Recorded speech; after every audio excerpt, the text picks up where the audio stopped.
In this lesson, we will talk about the components that form interest rates. Every type of interest rate you are familiar with, mortgage, leasing, school loan, investment loans, can be disaggregated as the sum of 5 components. It is important to understand this topic well because it enables you to be much more informed when negotiating with a bank, an investor, or considering whether or not to make an investment yourself. The building block of all interest rates is the real risk-free rate, an interest rate that assumes no risk of default and simply reflecting the time value of money.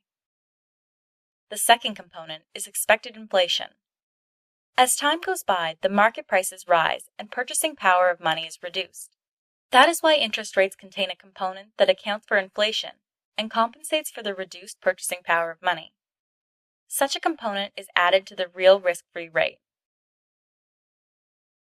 When someone borrows a given amount of money, there's always a chance that he or she may not be able to repay the money because of bankruptcy, or is unable to repay part of the loan. This is the default risk component. Every borrower has a different default risk profile, and therefore, this component is evaluated on a case-by-case basis.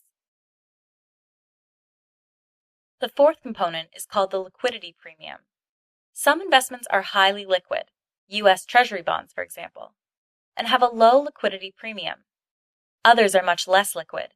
A liquid market gives investors options. If they need their money in a short period of time, they will be able to sell their investment on the market. On the other hand, if there isn't a market, it is much more difficult to exit at a given position.